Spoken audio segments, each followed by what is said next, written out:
ಆತ್ಮೀಯ ವಿದ್ಯಾರ್ಥಿ ಮಿತ್ರರಿಗೆ ಸ್ವಾಗತ. ಇಂದು ನಾವು BA ತೃತೀಯ ಸೆಮಿಸ್ಟರ್ನ ಇತಿಹಾಸ ವಿಷಯದ ಪಠ್ಯಭಾಗವಾಗಿರುವ ಮಧ್ಯಕಾಲೀನ ಭಾರತ ಇತಿಹಾಸದ ಅಧ್ಯಯನದ ಪುರಾತತ್ವ ಆಧಾರಗಳ ಕುರಿತು ಅಧ್ಯಯನವನ್ನು ಮಾಡೋಣ. ವಿದ್ಯಾರ್ಥಿಗಳೇ, ಹಿಂದಿನ ಒಂದು ಭಾಗದಲ್ಲಿ ನಾವು ಈ ಒಂದು ಮಧ್ಯಕಾಲೀನ ಭಾರತದ ಇತಿಹಾಸವನ್ನು ಅಧ್ಯಯನ ಮಾಡಲು ಇರುವ ಪುರಾತತ್ವ ಆಧಾರಗಳಲ್ಲಿ ಶಾಸನಗಳು ಮತ್ತು ನಾಣ್ಯಗಳ ಕುರಿತು ಅಧ್ಯಯನ ಮಾಡಿದ್ದೇವೆ. ಈ ಒಂದು ಭಾಗದಲ್ಲಿ ನಾವು ಪುರಾತತ್ವ ಆಧಾರಗಳಲ್ಲಿ ಪ್ರಮುಖವಾಗಿರುವ ಸ್ಮಾರಕಗಳು ಮತ್ತು ಭೂ ಉತ್ಖನನಗಳ ಬಗ್ಗೆನೇ ಅಧ್ಯಯನವನ್ನು ಮಾಡೋಣ. ವಿದ್ಯಾರ್ಥಿಗಳೇ, ನಮಗೆ ಈ ಪುರಾತತ್ವ ಆಧಾರಗಳಲ್ಲಿ ಸ್ಮಾರಕಗಳು ಅತಿ ಮುಖ್ಯವಾಗಿರ್ತಕ್ಕಂಥ ಆಧಾರಗಳು ಎನ್ನುವ ವಿಷಯ ತಿಳಿದಿದೆ. ಹಾಗಾದರೆ ಈ ಸ್ಮಾರಕಗಳು ಅಂದರೆ ಯಾವುವು, ಯಾವ ಯಾವ ವಸ್ತುಗಳನ್ನು ನಾವು ಸ್ಮಾರಕಗಳು ಎಂದು ಕರಿತೀವಿ ಅನ್ನೋದನ್ನು ತಿಳ್ಕೊಳ್ಳೋಣ. ವಿದ್ಯಾರ್ಥಿಗಳೇ, ನಮ್ಮ ದೇಶವನ್ನಾಗಿರತಕ್ಕಂತಹ ಅನೇಕ ಸುಲ್ತಾನರು, ರಾಜರು ತಮ್ಮ ಕಾಲಾವಧಿಯಲ್ಲಿ ಏನು ಮಾಡಿದ್ರು, ಅರಮನೆಗಳ ದೊಡ್ಡ ದೊಡ್ಡ ಅರಮನೆ ಕಟ್ಟಿದ್ರು, ಸಾಕಷ್ಟು ಮಸೀದಿಗಳನ್ನು, ದೇವಾಲಯಗಳನ್ನು ಕಟ್ಟಿದ್ರು. ಜೊತೆಗೆ ಅವರು ಮರಣ ಹೊಂದಿದ ನಂತರ ಅವರಿಗೆ ಕಟ್ಟಿಸತಕ್ಕಂಥ ಗೋರಿಗಳು, ಹೀಗೆ ಹಲವು ಏನಪ್ಪ ಅಂತಂದರೆ ಕಟ್ಟಡಗಳನ್ನು ಅವರು ನಿರ್ಮಿಸಿದ್ರು. ಆ ಕಟ್ಟಡಗಳನ್ನು ನಾವೇನಂತ ಕರಿತೀವಿ, ಸ್ಮಾರಕಗಳು ಅಂತ ಕರಿತೀವಿ. ಯಾವ್ಯಾವನ್ನ ನೋಡೋಣ ಬನ್ನಿ. ಅರಮನೆ, ದೇವಾಲಯ, ಕೋಟೆಗಳು, ಮಹಾದ್ವಾರ, ಮಸೀದಿ, ದರ್ಗಾ, ಗೋರಿ, ಮದರಸ, ಮಿನಾರ್ಗಳು, ಹೀಗೆ ಈ ಎಲ್ಲ ಒಂದು ಕಟ್ಟಡಗಳೇನಪ್ಪ ಅಂದರೆ ನಾವು ಸ್ಮಾರಕಗಳು ಅಂತ ಅವಿಗೆ ಕರಿತೀವಿ.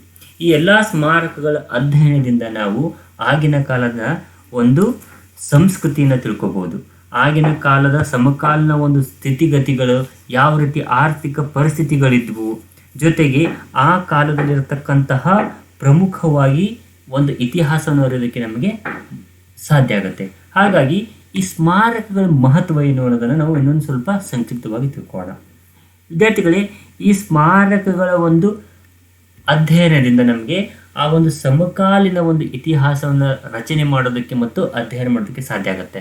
ಹೇಗಂತಂದರೆ, ಒಂದು ಸಾಮ್ರಾಜ್ಯ ಅಥವಾ ಆಗಿನ ಕಾಲದ ಸಂಸ್ಕೃತಿ ಯಾವ ರೀತಿ ಇತ್ತು, ಅದರ ವೈಭವದ ಪರಾಕಾಷ್ಠೆ ಮತ್ತು ಅದರ ದುಸ್ಥಿತಿ, ಈ ಎಲ್ಲ ಅಂಶಗಳನ್ನು ನಾವು ಸ್ಮಾರಕಗಳ ಅಧ್ಯಯನದ ಮೂಲಕ ಏನಪ್ಪ ಅಂದರೆ ನಾವು ಮಾಡಬಹುದಾಗಿದೆ. ಜೊತೆಗೆ ಆಗಿನ ಕಾಲದ ನಾಗರಿಕತೆ ಯಾವ ರೀತಿ ಇತ್ತು, ಜೊತೆಗೆ ಆಗಿನ ಕಾಲದ ಸಂಸ್ಕೃತಿಯ ಪ್ರತಿಬಿಂಬವನ್ನು ಕೂಡ ಏನಪ್ಪ ಅಂದರೆ ಸ್ಮಾರಕಗಳು ನಮಗೆ ನೀಡ್ತವೆ. ಹಾಗೆ ಸಂಸ್ಕೃತಿ, ಸಾಹಸ, ಪ್ರೇರಣೆ, ಪ್ರೀತಿ, ಭಾವೈಕ್ಯತೆ, ಈ ಎಲ್ಲವುಗಳಿಗೂ ಕೂಡ ಆ ಸ್ಮಾರಕಗಳು ಏನಪ್ಪ ಅಂದರೆ ನಮಗೆ ಸಾಕ್ಷ್ಯ ನಿಲ್ಲುತ್ತವೆ. ಆಗಿನ ಕಾಲದ ಜನರ ಒಂದು ಕಲೆಯ ಪಾಂಡಿತ್ಯ, ಕಲಾ ನೈಪುಣ್ಯತೆಗಳು, ಈ ಎಲ್ಲ ವಿಷಯಗಳ ಬಗ್ಗೆ ಏನಪ್ಪ ಅಂದರೆ ಸ್ಮಾರಕಗಳು ನಮಗೆ ಮಾಹಿತಿಯನ್ನು ನೀಡ್ತವೆ. ಹಾಗಾಗಿ ಇತಿಹಾಸದ ಅಧ್ಯಯನದಲ್ಲಿ ಸ್ಮಾರಕಗಳು ಬಹುಮುಖ್ಯ ಪಾತ್ರವನ್ನು ವಹಿಸಿದ್ದು ಆಗಿನ ಸಮಕಾಲೀನ ಕಾಲದ ಇತಿಹಾಸ ರಚನೆ ಮಾಡೋದಕ್ಕೆ ಸಹಾಯ ಮಾಡುತ್ತವೆ. ಜೊತೆಗೆ ಆಗಿನ ಸಂಸ್ಕೃತಿ, ಧಾರ್ಮಿಕ ವಿಷಯಗಳು, ಜೊತೆಗೆ ಕಲೆ, ಪಾಂಡಿತ್ಯ, ಕಲಾ ನೈಪುಣ್ಯತೆ, ಈ ಎಲ್ಲ ವಿಷಯಗಳನ್ನು ನಮಗೆ ಅರಿಯೋದಕ್ಕೆ ಸ್ಮಾರಕಗಳು ಅಧ್ಯಯನವನ್ನು ಮಾಡ್ತವೆ. ಹಾಗಾದರೆ ವಿದ್ಯಾರ್ಥಿಗಳೇ, ಈ ಮಧ್ಯಕಾಲೀನ ಭಾರತದ ಇತಿಹಾಸವನ್ನು ಅರಿಯಲು ಇರತಕ್ಕಂಥ ಭಾರತದ ಸ್ಮಾರಕಗಳು, ಮಧ್ಯಕಾಲೀನ ಭಾರತದ ಸ್ಮಾರಕಗಳು ಯಾವ್ಯಾವು, ಯಾವ ಯಾವ ಸಾಮ್ರಾಜ್ಯಕ್ಕೆ ಸಂಬಂಧಿಸಿದವು ಅನ್ನೋದ್ರ ಬಗ್ಗೆ ನಾವು ಸಂಕ್ಷಿಪ್ತ ಪರಿಚಯ ಮಾಡಿಕೊಳ್ಳೋಣ. ಮೊದಲಿಗೆ ದೆಹಲಿ ಸುಲ್ತಾನರ ಸ್ಮಾರಕಗಳು, ವಿಜಯನಗರದ ಅರಸರ ಸ್ಮಾರಕಗಳು, ಬಹಮನಿ ಸುಲ್ತಾನರ ಸ್ಮಾರಕಗಳು, ಭಾರತದ ಇತರ ಅರಸರ ಸ್ಮಾರಕಗಳು, ಹೀಗೆ ಹಲವು ಅರಸರ ಸ್ಮಾರಕಗಳು, ಹಲವು ಸಾಮ್ರಾಜ್ಯಗಳ ಅರಸರು ನಿರ್ಮಿಸಿರುವ ಸ್ಮಾರಕಗಳು, ಅನೇಕ ಕಟ್ಟಡಗಳು ನಮಗೆ ಲಭ್ಯ ಆಗುತ್ತವೆ. ಈಗ ನಾವು ದೆಹಲಿಯ ಸುಲ್ತಾನರ ಒಂದು ಸ್ಮಾರಕದ ಕುರಿತು ಪರಿಚಯವನ್ನು ಮಾಡಿಕೊಳ್ಳೋಣ. ವಿದ್ಯಾರ್ಥಿಗಳೇ, ಭಾರತದಲ್ಲಿ ಕ್ರಿಸ್ತಕ 1206ರಲ್ಲಿ ದೆಹಲಿಯಲ್ಲಿ ಪ್ರಪ್ರಥಮ ಮುಸ್ಲಿಂ ಸಾಮ್ರಾಜ್ಯ ಸ್ಥಾಪನೆ ಆಗುತ್ತೆ. ಅದನ್ನು ಸ್ಥಾಪನೆ ಮಾಡಿದ್ರು ಕುತುಬುದ್ದೀನ್ ಐಬಕ್. ಆಗಿನಿಂದ ಸುಮಾರು ದೆಹಲಿ ಸುಲ್ತಾನರ ಅವನತಿಯ ಕಾಲದವರೆಗೆ ಅನೇಕ ಕಟ್ಟಡಗಳನ್ನು ದೆಹಲಿಯ ಸುಲ್ತಾನರು ಮಾಡ್ತಾರೆ, ಭಾರತದಲ್ಲಿ ದೆಹಲಿಯಲ್ಲಿ ತಮ್ಮ ಸಾಮ್ರಾಜ್ಯದ ವಿವಿಧ ಪ್ರದೇಶಗಳಲ್ಲಿ ಏನಪ್ಪ ಅಂದರೆ ನಿರ್ಮಿಸ್ತಾರೆ. ಅವು ಯಾವ್ಯಾವ ಸ್ಮಾರಕಗಳು ಯಾವ ರೀತಿ ಐತಿಹಾಸಿಕ ಮಾಹಿತಿಯನ್ನು ನಮಗೆ ಅಧ್ಯಯನ ಮಾಡೋದಕ್ಕೆ ಒದಗಿಸುತ್ತವೆ ಅನ್ನೋ ವಿಷಯವನ್ನು ಈಗ ನೋಡೋಣ. ಕುತುಬುದ್ದೀನ್ ಐಬಕ್ ತನ್ನ ಕಾಲಾವಧಿಯಲ್ಲಿ ಏನಪ್ಪ ಅಂದರೆ ಒಂದು ಸುಮಾರು ಕಟ್ಟಡ ನಿರ್ಮಾಣ ಮಾಡ್ತಾನೆ. ಅದರಲ್ಲಿ ಪ್ರಮುಖವಾಗಿ ಕುವತ್ ಉಲ್ ಇಸ್ಲಾಂ ಅಂತಕ್ಕಂಥದ್ದು, ಕುವತ್ ಉಲ್ ಇಸ್ಲಾಂ ಅಂತಕ್ಕಂತಹ ಒಂದು ಮಸೀದಿಯನ್ನು ಏನಪ್ಪ ಅಂದ್ರೆ ರಚನೆ ಮಾಡ್ತಾನೆ. ಸಾಮಾನ್ಯವಾಗಿ ಈ ಒಂದು ಮಸೀದಿ ಆಗಿನ ಪ್ರಾರಂಭದಲ್ಲಿ ಆಗಿ ತಾನೇ ಭಾರತದಲ್ಲಿ ಉದಯಿಸಿರ್ತಕ್ಕಂಥ ಮುಸ್ಲಿಂ ಸಾಮ್ರಾಜ್ಯದ ಒಂದು ಏನಪ್ಪ ಅಂದರೆ ಆ ಸಾಮ್ರಾಜ್ಯದ ಅಥವಾ ಇಸ್ಲಾಂ ಕಲಿಯ ಪ್ರಾರಂಭದ ಲಕ್ಷಣಗಳನ್ನು ಏನಪ್ಪ ಅಂದರೆ ನಾವು ಇದನ್ನು ನೋಡ್ತೀವಿ ಈ ಒಂದು ಮಸೀದಿಯಲ್ಲಿ. ಈ ಒಂದು ಮಸೀದಿ ಹೊರಗಿನಿಂದ ಮತ್ತು ಒಳಗಿಂದ ಎರಡೂ ರೀತಿ ನೋಡಿದಾಗ ಏನಪ್ಪ ಅಂದರೆ ಹಿಂದೂ ದೇವಾಲಯದಂತೆ ಕಾಣುತ್ತೆ. ಜೊತೆಗೆ ಸುಮಾರು ಈ ಒಂದು ಮಾಹಿತಿಯ ಪ್ರಕಾರ, ಐತಿಹಾಸಿಕ ಮಾಹಿತಿಯ ಪ್ರಕಾರ ಈ ಮಸೀದಿಯನ್ನು ಸುಮಾರು 77 ಜೈನ ಮಂದಿರಗಳ ನಾಶದ ಒಂದು ಸಾಮಗ್ರಿಗಳಿಂದ ಕಟ್ಟಲಾಗಿದೆ ಅಂತಕ್ಕಂಥ ಮಾಹಿತಿ ಬರುತ್ತೆ. ಹೀಗಾಗಿ ಈ ಒಂದು ಮಸೀದಿಯ ಕುವತ್ ಉಲ್ ಇಸ್ಲಾಂ ಮಸೀದಿಯ ಒಂದು ಅಧ್ಯಯನದಿಂದ ನಾವೇನು ಮಾಡ್ತೀವಿ, ಭಾರತದಲ್ಲಿ ಇಸ್ಲಾಮಿಕ್ ಒಂದು ಕಲೆಯ ಒಂದು ಪ್ರಾರಂಭದ ಒಂದು ಗುರುತುಗಳನ್ನು ನಾವೇನಪ್ಪ ಅಂದರೆ ಇಲ್ಲಿ ಕಾಣಬಹುದು ವಿದ್ಯಾರ್ಥಿಗಳೇ. ಜೊತೆಗೆ ಕುತುಬ್ ಮಿನಾರ್ ನಿಮಗೆಲ್ಲ ಗೊತ್ತಿದೆ. ದೆಹಲಿಯಲ್ಲಿ ಏನಪ್ಪ ಅಂದಿರತಕ್ಕಂಥ ಈ ಕುತುಬ್ ಮಿನಾರನ್ನು ಕಟ್ಟೋದಕ್ಕೆ ಪ್ರಾರಂಭಿಸಿದ ಯಾರು? ಕುತುಬುದ್ದೀನ್ ಐಬಕ್ ಅಂತಕ್ಕಂಥದ್ದನ್ನು. ಯಾಕೆ ಕಟ್ಟಲಿಕ್ಕೆ ಸ್ಟಾರ್ಟ್ ಮಾಡಿದ್ರಂದರೆ ಭಾರತದಲ್ಲಿ ಮುಸ್ಲಿಮರ ಒಂದು ವಿಜಯದ ಸಂಕೇತವಾಗಿ ಇದನ್ನು ಕಟ್ಟೋದಕ್ಕೆ ಪ್ರಾರಂಭ ಮಾಡಿದ್ರು. ಜೊತೆಗೆ ಅದರಲ್ಲೂ ಮುಖ್ಯವಾಗಿ ಬಾಗ್ದಾದ್ನ ಒಂದು ಸಂತನಾಗಿರ್ತಕ್ಕಂಥ ಕುತುಬುದ್ದೀನ್ ಖ್ವಾಜಾ ಬಕ್ತಿಯಾರ್ ಅಂತಕ್ಕಂಥ ಒಂದು ಸಂತನ ಒಂದು ಜ್ಞಾಪಕಾರ್ಥವಾಗಿ ಏನಪ್ಪ ಅಂದರೆ ಕಟ್ಟಿಸಿರ್ತಾರೆ. ಜೊತೆಗೆ ಅದರ ಮೇಲೆ ಒಂದು ಶಾಸನವೂ ಕೂಡ ಇದೆ. ಈ ಒಂದು ಕುತುಬ್ ಮಿನಾರದ ಒಂದು ಸ್ಮಾರಕದ ಅಧ್ಯಯನದಿಂದ, ಆ ಶಾಸನದ ಅಧ್ಯಯನದಿಂದ ಆ ಖ್ವಾಜಾ ಕುತುಬುದ್ದೀನ್ನ ಒಂದು ಸಂತನಿಗೆ ಐಬಕ್ ಸನ್ಮಾನ ಮಾಡಿದ್ದು, ಜೊತೆಗೆ ಅವನು ದೆಹಲಿಯಲ್ಲಿ ವಾಸ ಮಾಡೋದಕ್ಕೆ ಪ್ರಾರಂಭ ಮಾಡಿದ್ದು ಕೂಡ ಏನಪ್ಪ ಅಂದರೆ ನಾವು ಗೊತ್ತಾಗುತ್ತೆ. ಆಮೇಲೆ ಅವನ ಇನ್ನೊಂದು ಏನಪ್ಪ ಅಂತಂದರೆ ಮಸೀದಿ ಆದಾಯ ದಿನಕ ಜೋಪ್ರಾ ಅಂತಕ್ಕಂಥ ಈ ಒಂದು ಮಸೀದಿ ಕೂಡ ಏನಪ್ಪ ಅಂತಂದರೆ ಅವನು ಅಜ್ಮೀರ್ನಲ್ಲಿ ಕಟ್ಟಿಸಿರ್ತಾನೆ. ಹೀಗೆ ಕುತುಬುದ್ದೀನ್ ತನ್ನ ಕಾಲಾವಧಿಯಲ್ಲಿ ರಚನೆ ಮಾಡಿರ್ತಕ್ಕಂಥ ಈ ಒಂದು ಸ್ಮಾರಕಗಳಿಂದ ನಾವೇನಪ್ಪ ಅಂದರೆ ಅವನ ಕಾಲದ ಏನಪ್ಪ ಅಂದರೆ ಐತಿಹಾಸಿಕ ವಿಷಯಗಳನ್ನ ಅಧ್ಯಯನವನ್ನು ನಾವು ಮಾಡ್ಬೋದು. ಅವನ ನಂತರ ದೆಹಲಿ ಸುಲ್ತಾನರು ಇರ್ತಕ್ಕಂಥ ಪ್ರಸಿದ್ಧ ಅರಸ ಇಲ್ತಮಾಷ್, ಅವನು ಕೂಡ ಏನು ಮಾಡ್ತಾನೆ, ಕೆಲವೊಂದು ಕಟ್ಟಡ ನಿರ್ಮಿಸ್ತಾನೆ. ಅದರಲ್ಲಿ ಪ್ರಮುಖವಾಗಿರ್ತಕ್ಕಂಥ ತನ್ನ ಮಗನ ಒಂದು ಮಸೀದಿಯನ್ನು, ಸಮಾಧಿಯನ್ನು ಕಟ್ಟಿಸ್ತಾನೆ. ಆ ಸಮಾಧಿ ನಸಿರುದ್ದೀನ್ ಮಾವನ ಪ್ರೀತಿಯ ಮಗನಾಗಿರ್ತಕ್ಕಂಥ ನಸಿರುದ್ದೀನ್ ಮೊಹಮ್ಮದನ ಒಂದು ಸಮಾಧಿಯನ್ನು ರಚನೆ ಮಾಡ್ತಾನೆ. ಜೊತೆಗೆ ಆ ಕುತುಬುದ್ದೀನ್ ಐಬಕ್ ಪ್ರಾರಂಭ ಮಾಡಿರ್ತಕ್ಕಂಥ ಕಟ್ಟಡದ ಕಾಮಗಾರಿ ಕುತುಬ್ ಮಿನಾರನ್ನು ಇಲ್ತಮಿಷ್ ಏನು ಮಾಡ್ತಾನೆ, ಅದನ್ನು ಪೂರ್ಣಗೊಳಿಸಿರ್ತಾನೆ. ಅನಂತರ ಇಲ್ತಮಿಷ್ ನಂತರ ಗುಲಾಮಿ ಸಂತತಿ ಅವನತಿ ಆಗುತ್ತೆ. ನಂತರ ಸುಮಾರು ಅರಸರ ನಂತರ ಬಲ್ಬನ್ ಬರ್ತಾನೆ. ಅವರ ನಂತರ ಅದರಲ್ಲಿ ಪ್ರಮುಖವಾಗಿ ಸ್ಮಾರಕದ ಮುಖ್ಯವಾಗಿ ರಚನೆಯಾಗಿದ್ದು ಅಲ್ಲಾವುದ್ದೀನ್ ಖಿಲ್ಜಿಯ ಕಾಲದಲ್ಲಿ ಏನಪ್ಪ ಅಂದರೆ ಬಹಳಷ್ಟು ಸ್ಮಾರಕಗಳು ರಚನೆ ಆಗ್ತವೆ. ಅದರಲ್ಲಿ ಪ್ರಮುಖವಾಗಿರ್ತಕ್ಕಂಥದ್ದರೆ ಅಲೈ ದರ್ವಾಜಾ ಅಂತಕ್ಕಂಥ ಒಂದು ಕಟ್ಟಡ. ಈ ಅಲೈ ದರ್ವಾಜಾ ಅಂತಕ್ಕಂಥ ಒಂದು ಭವ್ಯವಾಗಿರ್ತಕ್ಕಂಥ ಸುಂದರವಾಗಿರ್ತಕ್ಕಂಥ ಒಂದು ಕಟ್ಟಡ. ಇದನ್ನು ಕೆಂಪು ಕಲ್ಲಿನಿಂದ ಏನಪ್ಪ ಅಂದರೆ ಕಟ್ಟಲಾಗಿರುತ್ತೆ. ಜೊತೆಗೆ ಇಲ್ಲಿ ಅಮೃತ ಶಿಲೆಯನ್ನು ಕೂಡ ಏನಪ್ಪ ಅಂದರೆ ಕಟ್ತಾರೆ. ಸುಮಾರು 4 ದ್ವಾರಗಳೇನಪ್ಪ ಅಂದರೆ ಇದು ಒಂದು ಕಟ್ಟಡವನ್ನು ಹೊಂದಿದ್ದು. ಈ ಒಂದು ಅಲೈ ದರ್ವಾಜನ ಮುಖ್ಯವಾಗಿ ಕಟ್ಟಿದಪ್ಪ ಅಂದರೆ ಗುಜರಾತಿನ ಅವನ ದಾಳಿಯ ದಿಗ್ವಿಜಯದ ಏನಪ್ಪ ಅಂದರೆ ಸಂಕೇತವಾಗಿ ಏನಪ್ಪ ಅಂದರೆ ಅವನು ಕಟ್ತಾನೆ. ಹಾಗಾಗಿ ಇವು ಅಧ್ಯಯನ ಏನಪ್ಪ ಅಂತಂದರೆ ನಮಗೇನಾಗುತ್ತೆ, ಅವನು ಗುಜರಾತಿನ ವಿಜಯ ಆಗಿನ ಒಂದು ಕಲೆಯ ಬಗ್ಗೆ ನಾವು ತಿಳ್ಕೊಬೋದು.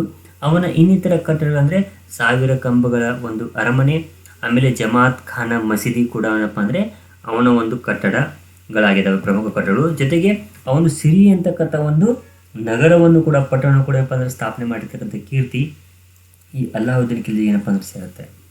ಅನಂತರ ತುಘಲಕ್ರ ಸಂತತಿಯ ಕಾಲದಲ್ಲೂ ಕೂಡ ಅನೇಕ ಕಟ್ಟಡ ರಚನೆ ಆಗುತ್ತೆ. ಅದರಲ್ಲೂ ಪ್ರಮುಖವಾಗಿ ಗಿಯಾಸುದ್ದೀನ್ ತುಘಲಕಾಬಾದ್ ಅಂತಕ್ಕಂಥ ಒಂದು ಪಟ್ಟಣ ನಗರವನ್ನು ಕಟ್ಟಿಸ್ತಾನೆ. ಅಲ್ಲಿ ಏನಪ್ಪ ಅಂದರೆ ಗಿಯಾಸುದ್ದೀನ್ ಸಮಾಧಿಯು ಕೂಡ ಏನಪ್ಪ ಅಂದರೆ ನಾವು ನೋಡ್ತೀವಿ. ತುಘಲಕಾಬಾದ್ ಕಟ್ಟಡ ಕಟ್ಟಿಸೋದು ಗಿಯಾಸುದ್ದೀನ್ ತುಘಲಕ್, ಜೊತೆಗೆ ಅವನ ಸಮಾಧಿ ಕೂಡ ಈ ತುಘಲಕಾಬಾದ್ ಅಂತಕ್ಕಂಥ ನಗರದಲ್ಲಿ ಏನಪ್ಪ ನಾವು ಕಾಣ್ತೀವಿ.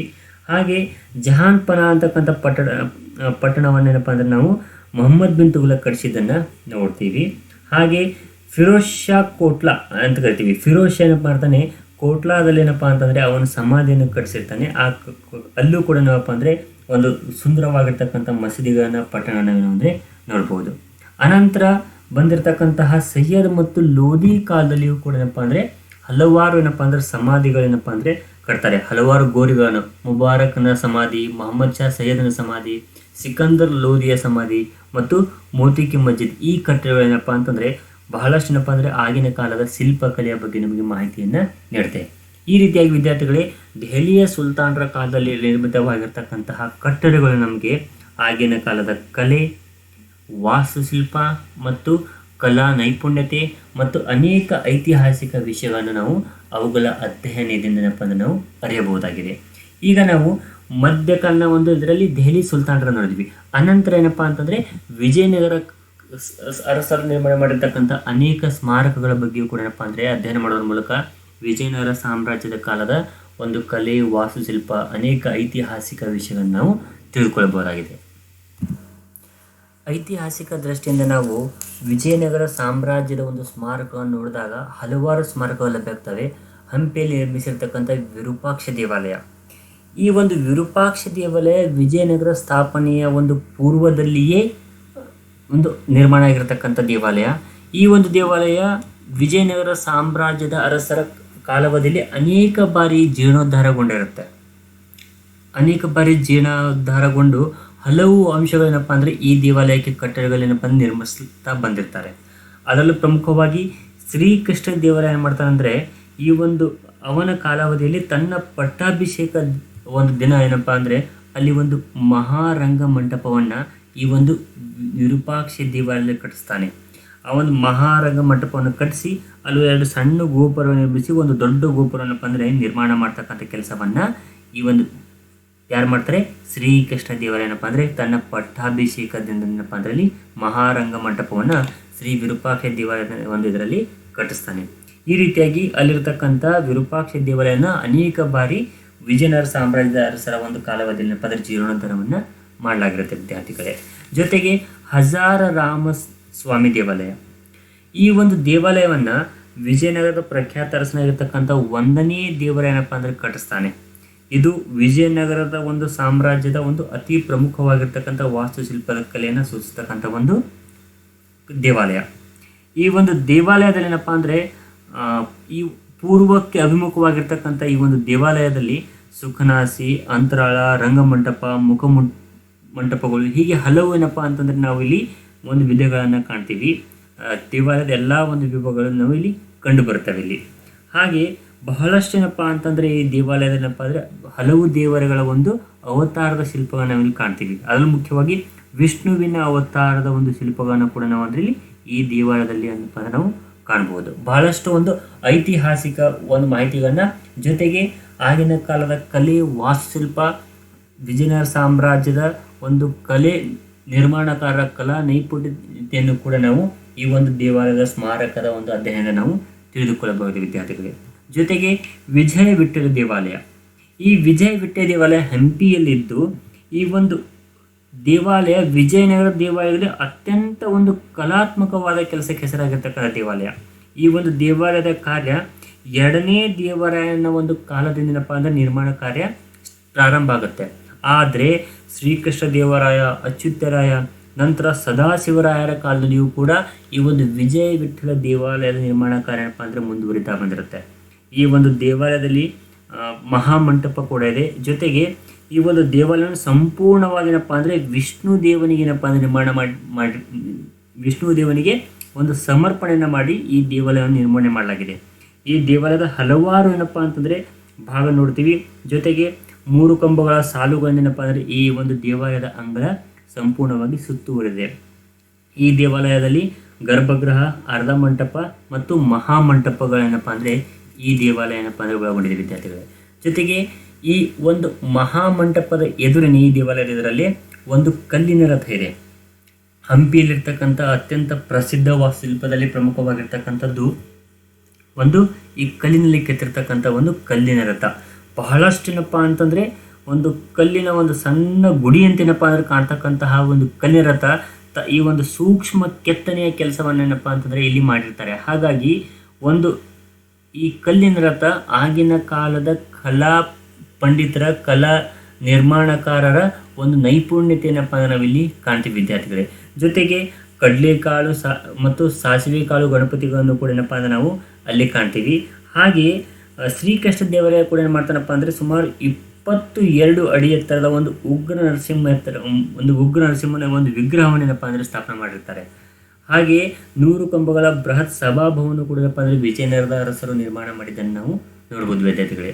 ಹಾಗೆಯೇ ಅವರು ಇನ್ನಿತರ ಸ್ಮಾರಕಗಳು ಯಾವುದಂದರೆ ಕಮಲ್ ಮಹಲ್, ಕುದುರೆಲಾಯಗಳು, ಸ್ನಾನಗೃಹಗಳು, ಕೋಟೆ ಕೊತ್ತಲಗಳು, ಶೃಂಗೇರಿಯಲ್ಲಿರ್ತಕ್ಕಂಥ ಶಾರದಾ ದೇವಾಲಯ, ಲೇಪಾಕ್ಷಿಯ ವೀರಭದ್ರ ದೇವಾಲಯ, ಶ್ರೀರಂಗಂ, ಮಧುರೈ, ವೆಲ್ಲೂರು ಕುಂಭಕೋಣ, ಶ್ರೀಶೈಲಂ, ಕಂಚಿ, ತಿರುಮಲಲ್ಲಿರ್ತಕ್ಕಂಥ ದೇವಾಲಯಗಳು, ಈ ಎಲ್ಲ ದೇವಾಲಯಗಳು ಒಂದು ಅಧ್ಯಯನದ ನಾವು ವಿಜಯನಗರ ಸಾಮ್ರಾಜ್ಯದ ಒಂದು ಕಲೆ, ವಾಸ್ತುಶಿಲ್ಪವನ್ನು ಅಧ್ಯಯನ ಮಾಡ್ಬೋದು, ಧಾರ್ಮಿಕ ಸ್ಥಿತಿಗತಿಗಳನ್ನು ನಾವು ಅಧ್ಯಯನ ಮಾಡ್ಬೋದು, ತಿಳಿದುಕೊಳ್ಬೋದು. ಹಾಗೆ ಯಾವ ರೀತಿ ವಿಜಯನಗರ ಸಾಮ್ರಾಜ್ಯದ ಒಂದು ಕಲೆ ನಿರ್ಮಾಣಕಾರರ ಕಲೆ ನೈಪುಣ್ಯತೆಯನ್ನು ನಾವು ತಿಳಿದುಕೊಳ್ಳಬಹುದು ವಿದ್ಯಾರ್ಥಿಗಳೇ. ಮುಂದೆ ನಾವು ಬಹಮನಿ ಸುಲ್ತಾನರ ಒಂದು ಸ್ಮಾರಕ ಕುರಿತು ನೋಡೋಣ ವಿದ್ಯಾರ್ಥಿಗಳೇ. ಅದರಲ್ಲೂ ಪ್ರಮುಖವಾಗಿ ಕ್ರಿಸ್ತಕ 1347ರಲ್ಲಿ ವಿಜಯನಗರ ಸಾಮ್ರಾಜ್ಯದ ಒಂದು ಸ್ಥಾಪನೆಯ ಕೆಲವು ವರ್ಷಗಳ ನಂತರ ಸ್ಥಾಪನೆ ಆಗಿರ್ತಕ್ಕಂಥ ಬಹಮನಿ ಸುಲ್ತಾನರು ಕೂಡ ತಮ್ಮ ಆಡಳಿತ ಕಾಲಾವಧಿಯಲ್ಲಿ ಬಹಳಷ್ಟು ಸ್ಮಾರಕವನ್ನು ನಿರ್ಮಾಣ ಮಾಡ್ತಾರೆ. ಆ ಸ್ಮಾರಕ ಕುರಿತು ಒಂದು ಸಂಕ್ಷಿಪ್ತ ಪರಿಚಯವನ್ನು ಮಾಡಿಕೊಳ್ಳೋಣ. ಈ ಬಹಮನಿ ಅರಸರೇನಪ್ಪ ಅಂತಂದರೆ ಗುಲ್ಬರ್ಗ, ಬೀದರ್, ಗೋಲ್ಕೊಂಡ, ಬಿಜಾಪುರ್ ಹಿಂಗೆ ಹಲವಾರು ಕಡೆಗಳೇನಪ್ಪ ಅಂದ್ರೆ ತಮ್ಮ ಸಾಮ್ರಾಜ್ಯದ ಆಳ್ವಿಕೆ ಪ್ರದೇಶಗಳಲ್ಲಿ ಅನೇಕ ರೀತಿಯ ಮಸೀದಿಗಳನ್ನು, ಅನೇಕ ಕಟ್ಟಡಗಳನ್ನಪ್ಪ ನಿರ್ಮಾಣ ಮಾಡಿದ್ದಾರೆ. ಅದರಲ್ಲೂ ಮುಖ್ಯವಾಗಿ ಕಲಬುರಗಿಯಲ್ಲಿ ಏನಪ್ಪ ಅಂದ್ರೆ ಅವರು ಕಟ್ಟಿರ್ತಕ್ಕಂಥ ಕೋಟೆ ಬಹಳಷ್ಟು ಸುಂದರವಾಗಿರ್ತಕ್ಕಂಥ ಕೋಟೆ. ಜೊತೆಗೆ ಅನೇಕ ಮಸೀದಿಗಳನ್ನು, ದರ್ಗಾಗಳನ್ನು ಕೂಡ ಅವರು ಕಟ್ಟಿದ್ದಾರೆ.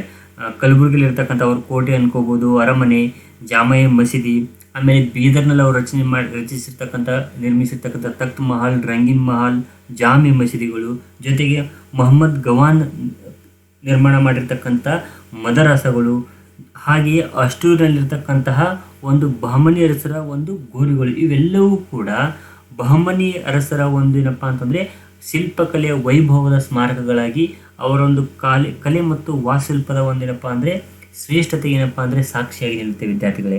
ಇವುಗಳ ಅಧ್ಯಯನದಿಂದ ಅವರ ಒಂದು ಕಾಲದ ಐತಿಹಾಸಿಕ ಮಾಹಿತಿಗಳು, ಧಾರ್ಮಿಕ ಹಾಗೆ ಇನ್ನಿತರ ಒಂದು ಅಂಶಗಳೇನಪ್ಪ ಅಂದರೆ ಅಧ್ಯಯನವನ್ನು ಮಾಡಬಹುದಾಗಿದೆ ವಿದ್ಯಾರ್ಥಿಗಳೇ. ಹೀಗೆ ಸ್ಮಾರಕಗಳ ಅಧ್ಯಯನದಿಂದ ನಾವು ಆಗಿನ ಕಾಲದ ಸಮಕಾಲೀನ ಒಂದು ಕಾಲದ ಕಲೆ, ವಾಸ್ತುಶಿಲ್ಪ, ಕೆಲವೊಂದು ಐತಿಹಾಸಿಕ ಮಾಹಿತಿಗಳು, ಹಾಗೆ ಅವರ ಕಲೆಯ ನೈಪುಣ್ಯತೆ ಬಗ್ಗೆ ನಾವು ವಿವರವಾಗಿ ಏನಪ್ಪ ಅಂದರೆ ಅಧ್ಯಯನವನ್ನು ಮಾಡಬಹುದಾಗಿದೆ ವಿದ್ಯಾರ್ಥಿಗಳೇ. ಈಗ ನಾವು ಸ್ಮಾರಕಗಳ ನಂತರ ಭೂ ಅನ್ವೇಷಣೆ ಮತ್ತು ಭೂ ಉತ್ಖನನಗಳು ಹೇಗೆ ನಮಗೆ ಇತಿಹಾಸವನ್ನು ಅಧ್ಯಯನ ಮಾಡೋದಕ್ಕೆ ಸಹಾಯ ಆಗುತ್ತೆ ಅನ್ನೋದನ್ನು ನಾವು ವಿದ್ಯಾರ್ಥಿಗಳು ಅರಿಯೋಣ. ಭೂ ಅನ್ವೇಷಣೆ ಅಂದರೆ ಮೊದಲು ತಿಳ್ಕೋಣ ವಿದ್ಯಾರ್ಥಿಗಳೇ. ಹಿಂದಿನ ಕಾಲದಲ್ಲಿ ಮಾನವ ಏನು ವಾಸಿಸಿದ, ಭೂ ಅನ್ವೇಷಣೆ ಮಾನವ ವಾಸಿಸಿದ ವಿವಿಧ ಪ್ರದೇಶಗಳ ಮೇಲ್ಮೈ ಲಕ್ಷಣಗಳ ಪರೀಕ್ಷೆಯಿಂದ ಉತ್ಖನನವನ್ನು ಮಾಡಲು ಯೋಗ್ಯವಾದ ಸ್ಥಳ ಗುರುತಿಸುವ ಪ್ರಕ್ರಿಯೆ ಭೂ ಅನ್ವೇಷಣೆ. ಅಂದರೆ ಮಾನವ ಒಂದು ಪ್ರದೇಶದಲ್ಲಿ ವಾಸ ಮಾಡಿರ್ತಾನೆ, ಹಲವಾರು ಪ್ರದೇಶಗಳಲ್ಲಿ, ಆ ಒಂದು ಪ್ರದೇಶಗಳ ಒಂದು ಲಕ್ಷಣ ಅಧ್ಯಯನ ಮಾಡಿ ಆ ಒಂದು ಅಗಿಯುವ ಕಾರ್ಯವನ್ನು ಏನು ಸ್ಥಳವನ್ನು ಗುರುತಿಸ್ತೀವಲ್ಲ ಆ ಒಂದು ಸ್ಥಳಕ್ಕೆ ಏನಂತ ಕರಿತೀವಿ, ಭೂ ಅನ್ವೇಷಣೆ ಅಂತ ಕರಿತೀವಿ. ಜೊತೆಗೆ ಭೂ ಉತ್ಖನನ ಅಂತಂದರೆ ಈಗ ಹಿಂದಿನ ಕಾಲದ ಹಲವಾರು ವಸ್ತುಗಳು ಕಾಲಾಂತರದಲ್ಲಿ ಏನಪ್ಪ ಅಂತಂದರೆ ಭೂಮಿಯಲ್ಲಿ ಹುದುಗಿ ಹೋಗಿರ್ತವೆ. ಹಾಗಾಗಿ ಆ ಒಂದು ಹುದುಗಿ ಹೋಗಿರ್ತಕ್ಕಂತಹ ನೆಲೆಯನ್ನು ಮತ್ತು ವಸ್ತುಗಳನ್ನು ಏನು ಮಾಡಬೇಕಾಗಿದೆ, ನಾವು ವ್ಯವಸ್ಥಿತವಾಗಿ ಅದನ್ನು ಅಗೆದು ಅಧ್ಯಯನ ಮಾಡಬೇಕಾಗಿದೆ. ಹಾಗಾಗಿ ಭೂ ಉತ್ಖನನಗಳು ಅಂತಂದರೆ ಗತಕಾಲದ ನೆಲೆಯನ್ನು ವ್ಯವಸ್ಥಿತವಾಗಿ ಮತ್ತು ಶಾಸ್ತ್ರೀಯವಾಗಿ ಅಗೆಯುವ ಒಂದು ಕಾರ್ಯವೇ, ಆ ಒಂದು ಸ್ಥಳವನ್ನು ಒಂದು ಅಗಿತಕ್ಕಂಥ ಕಾರ್ಯವೇ ಭೂ ಉತ್ಖನನ ಅಂತ ಹೆಸರಾಗುತ್ತೆ ವಿದ್ಯಾರ್ಥಿಗಳೇ. ಹಾಗಾಗಿ ಭಾರತದಲ್ಲಿ ಯಾವ ರೀತಿ ಭೂ ಉತ್ಖನನ ಆಯಿತು, ಅದನ್ನು ಉತ್ಖನನ ಮಾಡೋರು ಯಾರು ಅನ್ನೋದ್ರ ಬಗ್ಗೆ ಒಂದು ಸ್ವಲ್ಪ ಪರಿಚಯವನ್ನು ಮಾಡೋಣ ವಿದ್ಯಾರ್ಥಿಗಳೇ. ಈ ಒಂದು ಭೂ ಉತ್ಖನನಕ್ಕಾಗಿ ಮತ್ತು ಪುರಾತತ್ವ ಒಂದು ಅಂಶಗಳಿಗಾಗಿ ಏನಪ್ಪ ಅಂತಂದರೆ ಸಾಮಾನ್ಯವಾಗಿ ಶಾಸನಗಳು, ನಾಣ್ಯಗಳು, ಸ್ಮಾರಕಗಳು, ಈ ಭೂ ಉತ್ಖನನ ಹೀಗೆ ಹಲವು ವಿಷಯಗಳಿಗೆ ಏನಪ್ಪ ಅಂತಂದರೆ ರಕ್ಷಣೆಗಾಗಿ, ಪುರಾತತ್ವ ಆಧಾರಗಳ ರಕ್ಷಣೆಗಾಗಿ, ಜೊತೆಗೆ ಆ ಪುರಾತತ್ವ ಇಲಾಖೆ ಅಂತ ಸ್ಥಾಪನೆ ಮಾಡಾಗಿದೆ. ಅಂದರೆ ಶಾಸನಗಳ ರಕ್ಷಣೆ, ಆ ನಾಣ್ಯಗಳ ರಕ್ಷಣೆ, ಜೊತೆಗೆ ಸ್ಮಾರಕಗಳ ರಕ್ಷಣೆ, ಹಾಗೆಯೇ ಈ ಭೂ ಉತ್ಖನನ ಮಾಡ್ತಕ್ಕಂಥ ಒಂದು ಕಾರ್ಯಕ್ಕಾಗಿ ಒಂದು ಇಲಾಖೆಯನ್ನು ಭಾರತದಲ್ಲಿ ಸ್ಥಾಪನೆ ಮಾಡಲಾಗಿದೆ. ಅದಕ್ಕೆ ಭಾರತದ ಪುರಾತತ್ವ ಇಲಾಖೆ ಅಂತ ಸ್ಥಾಪನೆ ಮಾಡಲಾಗಿದೆ. ಈ ಪುರಾತತ್ವ ಇಲಾಖೆ ಏನು ಮಾಡುತ್ತೆ, ನಮ್ಮ ದೇಶದಲ್ಲಿರ್ತಕ್ಕಂಥ ಒಂದು ವಿವಿಧ ಪ್ರದೇಶಗಳಲ್ಲಿ ಐತಿಹಾಸಿಕವಾಗಿ ಒಂದು ಏನಪ್ಪ ಅಂದರೆ ಇತಿಹಾಸದ ಒಂದು ದೃಷ್ಟಿಯಿಂದ ಬಹಳಷ್ಟು ಒಂದು ಇತಿಹಾಸವನ್ನು ಒಂದು ರಚನೆ ದೃಷ್ಟಿಯಿಂದ, ಐತಿಹಾಸಿಕ ಒಂದು ದಾಖಲೆಗಳ ಅನ್ವೇಷಣೆಯ ದೃಷ್ಟಿಯಿಂದ ಏನಪ್ಪ ಅಂತಂದರೆ ಭೂ ಉತ್ಖನನ ಮಾಡುತ್ತೆ.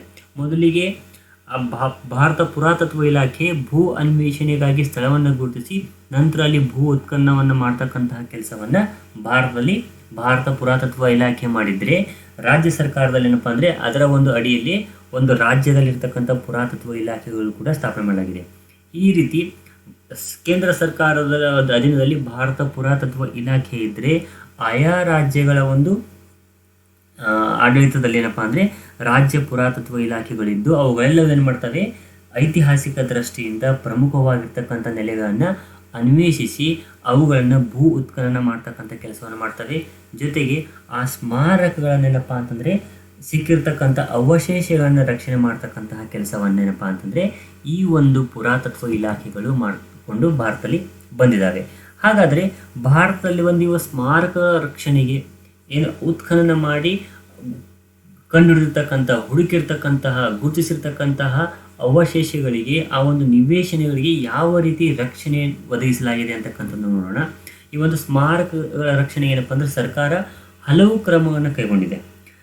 ಪ್ರಾಚೀನ ಸ್ಮಾರಕ ಪುರಾತತ್ವ ನಿವೇಶನ ಶಾಸನವನ್ನೇನಪ್ಪ ಅಂತಂದರೆ ಭಾರತದಲ್ಲಿ ಕೃಷಿಕ 1958 ಏನಪ್ಪ ಅಂತಂದರೆ ಜಾರಿ ತರಲಾಗಿದೆ.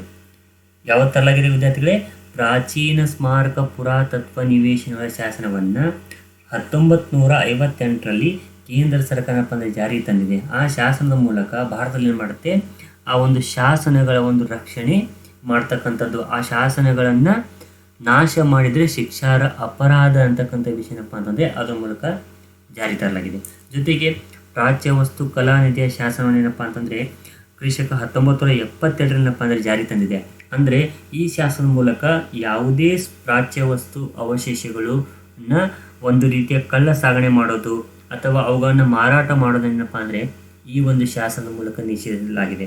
ಜೊತೆಗೆ ಐತಿಹಾಸಿಕವಾಗಿರ್ತಕ್ಕಂಥ ಸ್ಮಾರಕವನ್ನು ಗುರುತಿಸ್ತಕ್ಕಂಥದ್ದು, ಆಮೇಲೆ ಅವುಗಳನ್ನು ರಕ್ಷಿಸ್ತಕ್ಕಂಥ ಕೆಲಸವನ್ನು ಈ ಒಂದು ಭಾರತ ಪುರಾತತ್ವ ಮತ್ತು ಕರ್ನಾಟಕ ರಾಜ್ಯ ಪುರಾತತ್ವ ಇಲಾಖೆಗಳು ಪ್ರತಿ ವರ್ಷ ಮಾಡಿಕೊಂಡು ಬರ್ತಾ ಇದ್ದಾವೆ. ಆಮೇಲೆ ಈ ವಿದ್ಯಾರ್ಥಿಗಳೀಗ ತಮ್ಮ ಸ್ನಾತಕೋತ್ತರ ಒಂದು ಅಧ್ಯಯನದ ಒಂದು ಸಂದರ್ಭದಲ್ಲಿ ಅಥವಾ ಸಂಶೋಧನಾರ್ಥಿಗಳಿಗೆ ಏನಪ್ಪ ಅಂದರೆ ಒಂದು ರೀತಿಯ ಕ್ಷೇತ್ರ ಕಾರ್ಯ, PhD ಸಂಶೋಧನೆ, MPhil ಅನ್ಬೋದು. ಈ ಒಂದು ಸಂಶೋಧನಾರ್ಥಿಗಳು ಏನಪ್ಪ ಅಂತಂದರೆ ಈ ಭೂ ಉತ್ಖನನ ಅಥವಾ ಸ್ಮಾರಕ ರಕ್ಷಣೆ ಏನಪ್ಪ ಅಂದರೆ ಕ್ಷೇತ್ರ ಕಾರ್ಯವನ್ನು ನೀಡ್ತಕ್ಕಂತಹ ಒಂದು ಕಾರ್ಯಯೋಜನೆಗಳು ಕೂಡ ಸರ್ಕಾರದ ಮೂಲಕ ಕೈಗೊಳ್ಳಲಾಗ್ತಿದೆ. ಈ ರೀತಿಯ ಒಂದು ಕ್ರಮಗಳಿಂದ ಭಾರತದಲ್ಲಿ ಸ್ಮಾರಕ ರಕ್ಷಣೆಗೆ ಏನಪ್ಪ ಅಂತಂದರೆ ಸರ್ಕಾರ ಹಲವು ಕ್ರಮಗಳನ್ನು ಕೈಗೊಂಡಿದೆ ಅಂತ ನಾವು ತಿಳ್ಕೊಬೋದು. ವಿದ್ಯಾರ್ಥಿಗಳೇ, ಇಲ್ಲಿವರೆಗೆ ನಾವು ಏನಪ್ಪ ಅಂತಂದರೆ ಒಂದು ಮಧ್ಯಕಾಲೀನ ಭಾರತದ ಇತಿಹಾಸದ ಅಧ್ಯಯನಕ್ಕಿರುವ ಒಂದು ಪುರಾತತ್ವ ಆಧಾರಗಳಲ್ಲಿ ಸ್ಮಾರಕಗಳು ಮತ್ತು ಭೂ ಉತ್ಖನನದ ಕುರಿತೇನಪ್ಪ ಅಂದರೆ ಅಧ್ಯಯನವನ್ನು ಮಾಡಿದ್ವಿ.